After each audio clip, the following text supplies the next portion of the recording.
Inilah robot humanoid. Salah satunya diberi nama Atlas, buatan Boston Dynamics.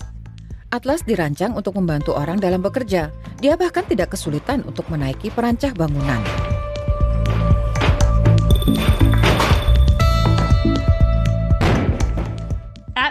Atlas mampu melakukan banyak gerakan dan kuat secara fisik, tapi dia tidak bisa bicara dan memberikan informasi.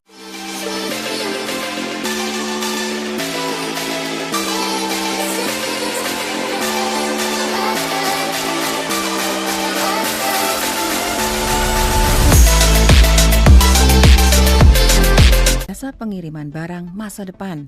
Sosoknya dari luar seperti peti beroda.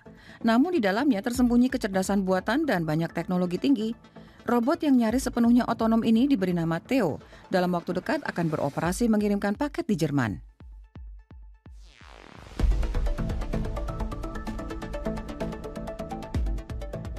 Once again, we're going to ignite first the Center 13 engines.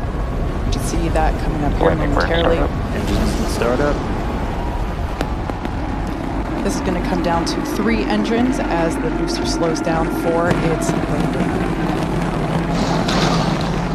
And we just heard the sonic boom.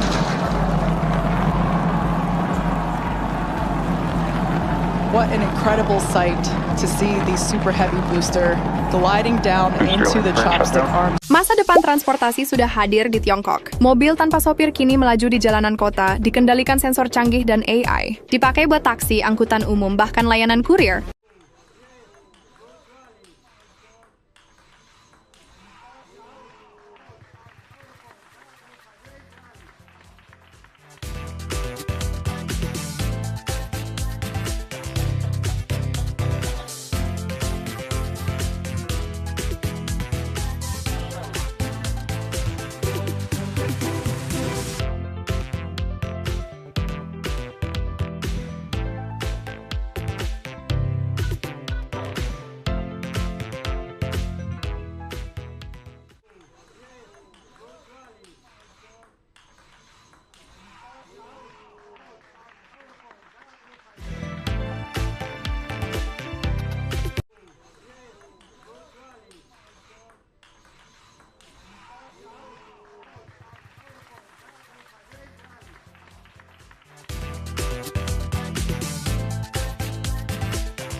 AI, robotik semua ya,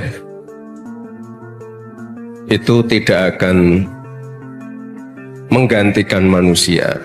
Wakil Presiden, Wapres, RI Gibran Rakabuming mengatakan teknologi Artificial Intelligence, AI, atau kecerdasan buatan tidak akan menggantikan manusia. Namun, ia mengatakan, manusia yang tidak mau menggunakan AI akan kalah.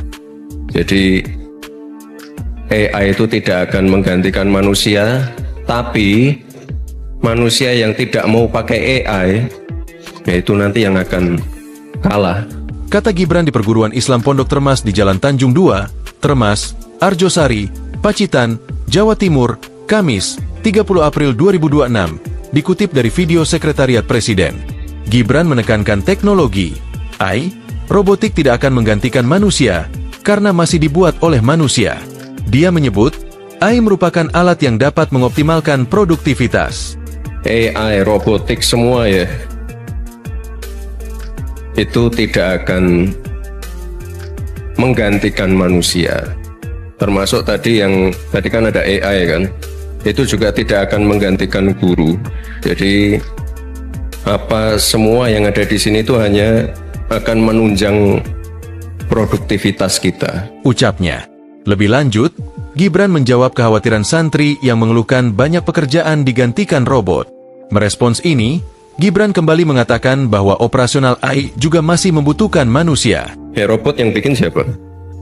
Saya bersama tim saya. Nah iya, masih butuh manusianya kan? Ya, Iya. Itu AI, bikin prompting, yang ngetik promptingnya masih manusia kan? Ucapnya. AI, robotik semua ya. Itu tidak akan menggantikan manusia. Wakil Presiden, Wapres, RI Gibran Rakabuming mengatakan teknologi Artificial Intelligence, AI, atau kecerdasan buatan tidak akan menggantikan manusia. Namun, ia mengatakan, manusia yang tidak mau menggunakan AI akan kalah. Jadi AI itu tidak akan menggantikan manusia, tapi manusia yang tidak mau pakai AI, yaitu nanti yang akan kalah. Kata Gibran di Perguruan Islam Pondok Termas di Jalan Tanjung 2, Termas, Arjosari, Pacitan, Jawa Timur, Kamis, 30 April 2026, dikutip dari video Sekretariat Presiden. Gibran menekankan teknologi, AI, robotik tidak akan menggantikan manusia, karena masih dibuat oleh manusia.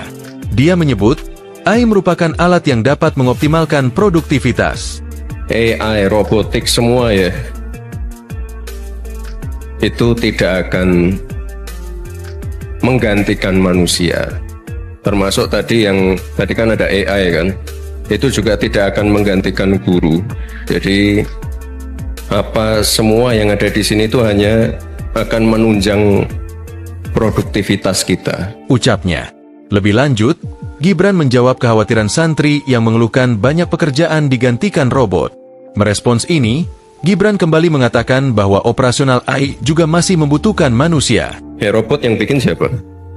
saya bersama tim saya. Nah iya, masih butuh manusianya kan? Ya, Iya. Itu AI, bikin prompting, yang ngetik promptingnya masih manusia kan? Ucapnya.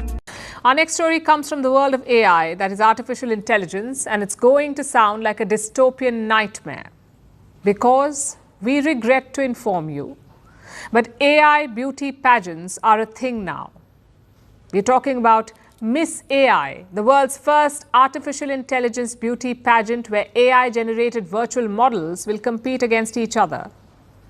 So what will be the parameters? Who will be the judge? Also, what is the purpose of this contest? After all, beauty pageants are regressive and demeaning. Add AI to the mix, and will the problems only get worse? Our next story comes from the world of AI, that is artificial intelligence, and it's going to sound like a dystopian nightmare. Because we regret to inform you, but AI beauty pageants are a thing now. We're talking about Miss AI, the world's first artificial intelligence beauty pageant where AI-generated virtual models will compete against each other. So what will be the parameters? Who will be the judge? Also, what is the purpose of this contest? After all, beauty pageants are regressive and demeaning. Add AI to the mix, and will the problems only get worse? Di Cina, beberapa orang memiliki trik untuk membuat konten mereka menjadi viral. Mereka menggunakan handphone lama yang dibongkar hingga menyisakan mesinnya saja. Mesin-mesin ini kemudian ditempatkan ke rak server, dihubungkan ke listrik dan koneksi internet. Kemudian dikendalikan dari satu layar monitor menggunakan software ternak akun. Dengan cara ini, mereka bisa mengoperasikan banyak akun untuk melakukan salam interaksi palsu seperti meningkatkan jumlah like dan pengikut secara otomatis. Pesawat ini terbang 2 kali kecepatan suara, tapi tiba-tiba dimusnahkan. Namanya Concorde, bisa terbang dari London ke New York hanya dalam 3,5 jam. Padahal pesawat biasa butuh 8 jam penerbangan. Yang lebih gila, saat Concorde terbang, kulitnya memanjang 30 cm karena panas gesekan udara. Bahkan pilot bisa melihat lengkungan bumi dari ketinggian 18.000 meter.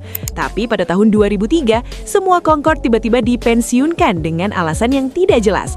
Banyak yang tidak tahu, Boeing dan maskapai Amerika melobi habis-habisan agar Concorde dimatikan karena mereka takut tersaingi. Dari sini kita tahu, Concorde dihilangkan bukan karena gagal, tapi karena terlalu sukses pada zamannya, dan itu jauh lebih menakutkan bagi para pesaingnya.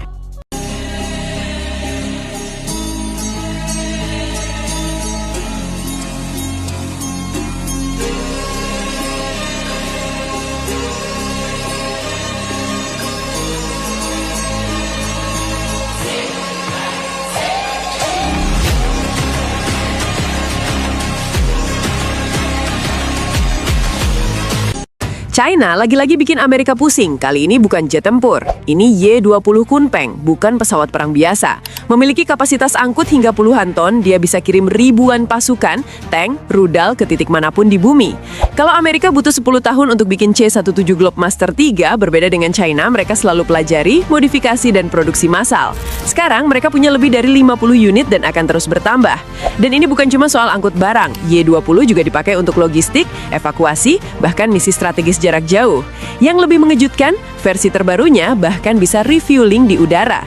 Tapi ini bukan sedekar soal siapa yang terbang paling cepat, melainkan siapa yang bisa pindahkan kekuatan paling besar, paling jauh, dan paling cepat.